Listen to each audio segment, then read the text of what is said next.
হরে কৃষ্ণ। এই মন্দিরটার নাম কি? এই মন্দিরটার নাম হচ্ছে পার্বতীপুর কেন্দ্রীয় কালীবাড়ি মন্দির। যারা দূর থেকে অনেক ভক্তবিন্দু আসতে পারে তারা এখানে কিভাবে আসতে পারে? এখানে অনেকে মনে করেন ট্রেনে আসে, বাসে আসে, এখানে অনেক দূর থেকে আসা যাওয়া করে।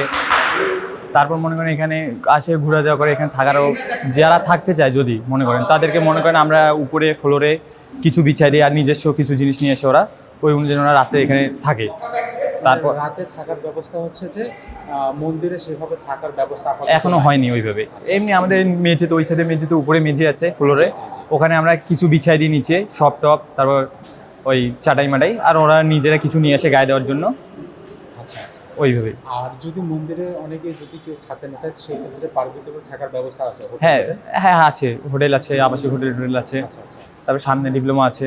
আচ্ছা এখানে প্রসাদের ব্যবস্থা আছে? হ্যাঁ এই যে পিছনে হচ্ছে। আচ্ছা এখানে প্যাকেজ কীরকম প্রসাদের? এখানে 120 টাকায় ভরপেট খাওয়া দাওয়া। আচ্ছা প্রসাদ কখন থেকে পাওয়া যায়? প্রসাদ হচ্ছে আপনার 1:30টার দিকে হবে, মানে আপনি অর্ডার দেওয়ার 1 ঘন্টা পর পাবেন। ও আচ্ছা, এখানে আগে অর্ডার করতে হয়? হ্যাঁ, মানে রেডিমেড প্রসাদ যদি আমি এসেই পাবো না এরকম? না এরকম হবে না, কারণ আমরা অর্ডারের উপরে নির্ভর করি তো।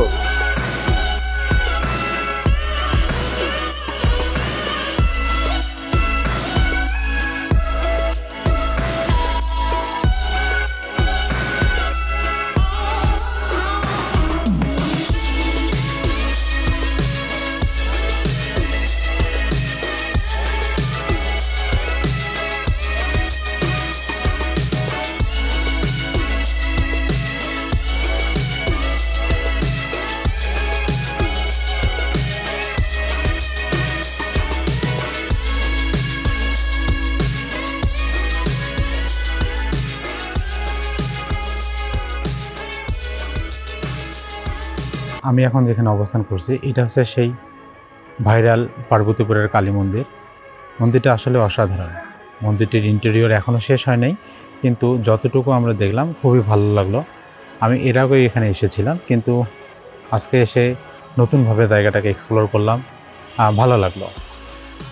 আপনি মন্দিরটি বাংলাদেশের যে কোনো জায়গা থেকে আসতে পারেন, যোগাযোগ ব্যবস্থা খুবই ভালো।